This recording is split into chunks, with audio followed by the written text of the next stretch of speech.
is a gesture so automatic it barely registers. A hand reaches for the handle, pulls, cold air spills out, and in under 2 seconds your eyes sweep across the shelves. Maybe there are leftovers from last night, a water bottle, some fruit. The door closes. The whole thing repeats dozens of times a week without anyone thinking of it as anything remarkable. But behind that gesture lies a story centuries in the making, one of human obsession with cold, of scientific accidents and commercial chains that connect the frozen lakes of New England with hospitals in Havana, the slaughterhouses of Chicago with kitchens in Buenos Aires. For most of human history, preserving food was a race against time. Meat lasted hours, milk less than a day in summer. Fruits and vegetables followed their own biological schedules, indifferent to whoever had purchased them. Ancient civilizations found ways to cope: salt, vinegar, smoking, oil. These were techniques that did not stop decay, but slowed it down or masked it. Cold was a known solution, but a difficult one to control. The Romans already understood that ice preserved. They built deep pits where they stockpiled snow through winter for use in summer. The Persians had developed structures called yakhchals, cone-shaped buildings with thick walls and underground chambers that kept ice made during cold desert nights. In China, more than 3,000 years ago, there are records of the systematic harvesting of ice from rivers and lakes. The knowledge was ancient. The scale was still small. What transformed ice from luxury into commodity was a man named Frederick Tudor. Boston, 1806. Tudor was 22 years old, had no business experience, and had an idea that everyone around him considered absurd. He wanted to cut blocks of ice from the frozen lakes of Massachusetts and sell them in the Caribbean. His peers laughed. Newspapers called him the Ice King, with every intention of mocking him. Tudor sailed anyway. The first shipment arrived in Martinique and was a partial failure. Nobody quite knew what to do with the ice, and Tudor had not thought carefully enough about how to store it at the destination. But he did not give up. He spent years refining the process. He designed storage facilities insulated with sawdust, optimized shipping routes, and educated buyers on how to use ice to chill drinks and preserve food. Within a few years, his business had expanded to Cuba, India, and South America. Ice harvested from the lakes of New England was arriving in Calcutta in usable condition. It was an improbable logistical achievement. The natural ice trade grew through the first half of the 19th century into a significant industry across the United States. Thousands of workers cut blocks each winter with specialized saws, stacked them in well-insulated warehouses, and distributed them throughout the year. Cities had regular ice deliveries, much like today they have water or gas service.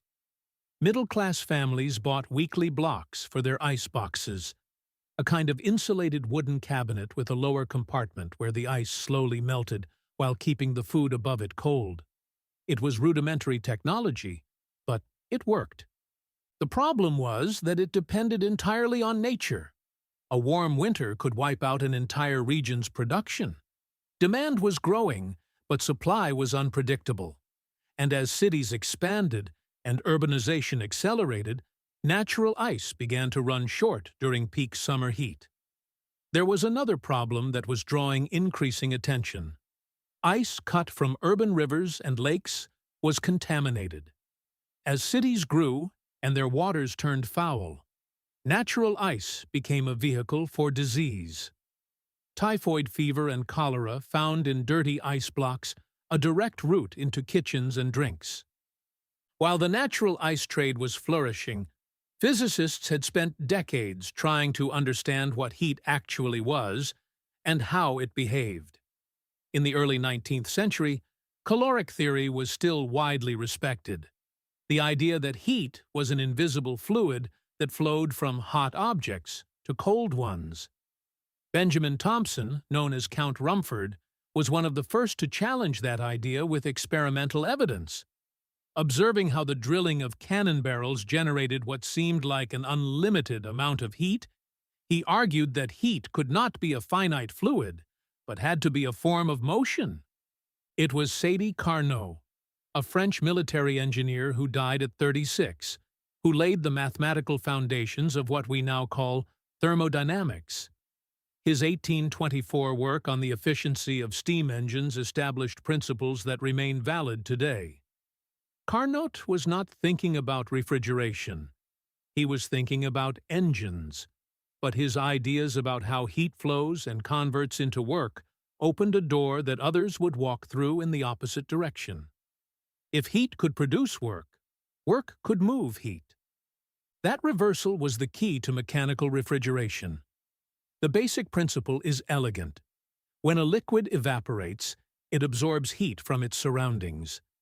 If that vapor can be compressed and returned to liquid form somewhere else, the heat gets released outside the system. Repeating that cycle continuously moves heat from a cold place to a warm one against its natural tendency. In simple terms, that is exactly what any modern refrigerator does. The first experiments with mechanical refrigeration took place in the first half of the 19th century. William Cullen had demonstrated the cooling effect of evaporation in Scotland in 1748. Jacob Perkins received in 1834 the first patent for a vapor compression machine capable of producing ice. John Gorey, a Florida physician obsessed with cooling the rooms of his yellow fever patients, built a functioning ice machine around 1844 and patented his design in 1851. Gorey believed that heat was the direct cause of tropical disease. He was wrong about the theory, but his machine was real. For decades, mechanical refrigeration coexisted with natural ice. The early machines were bulky, expensive, and required specialized maintenance. They were useful in breweries, hospitals, and meatpacking plants, but they were nowhere near ready for the home. Natural ice remained cheaper and more accessible for the average consumer. What shifted the balance was a combination of factors: the contamination of natural ice, the growth of cities, the demands of the food industry, and the steady improvement of the machines themselves. The meatpacking industry was among the first to grasp the transformative power of artificial cold. Chicago became the global center of processed meat, in part because it knew how to use it. Gustavus Swift, a meatpacking entrepreneur, pushed for the development of the refrigerated railcar in the 1870s. Before that, animals were shipped live from the Great Plains to slaughterhouses in eastern cities. Swift proposed a radical reversal: slaughter and process the animals in Chicago, where costs were lower, then ship the already cut meat in ice-cooled cars. The resistance was fierce. Eastern butchers protested. Railroads initially refused to build the cars. Swift financed the first ones himself. The result was a total transformation of the entire industry. Refrigerated meat arrived at markets fresher and cheaper. The model spread. Argentina experienced that transformation firsthand. The first successfully refrigerated shipment of beef to cross the Atlantic left Buenos Aires in 1877 aboard the French vessel Le Frigorifique, an experiment that proved the concept was technically possible. In the years that followed, meatpacking plants became a dominant sector of the Argentine economy. Artificial cold made it possible to export beef to Europe in acceptable condition, and that reorganized agricultural production, labor geography, and the country's commercial flows for decades.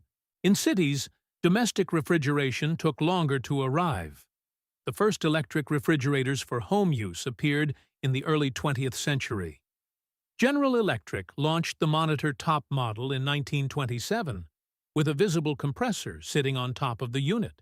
It was expensive, noisy, and inefficient by later standards, but it was self-contained. It needed no ice deliveries, produced no meltwater, required no weekly block changes. Over the following decades, prices dropped, technology improved, and the home refrigerator moved from luxury item to basic household necessity. With the home refrigerator came changes to everyday eating that went far beyond simple preservation. Families could buy more at once and shop less often. Supermarkets replaced daily markets because cold storage at home made it possible to keep perishables for days. Cities could grow far from agricultural zones because refrigeration allowed fresh food to travel long distances. The cold chain, that invisible system of warehouses, trucks, and refrigerated store shelves connecting farm to kitchen, became basic infrastructure of modern life. There is something worth sitting with in all of this. Cold, which for millennia had simply been what happened in winter or at the tops of mountains, became a tool, something humans learned to produce, to transport, and to apply with precision. A French physicist thinking about steam engines, a Boston merchant with a laughable idea, a Florida doctor trying to cool tropical fevers, a Chicago businessman who rewired an entire industry. None of them were thinking about anyone's refrigerator, but the chain they formed between them ends exactly there, in that automatic gesture of opening the door, glancing at the shelves, and closing it again without thinking about any of this.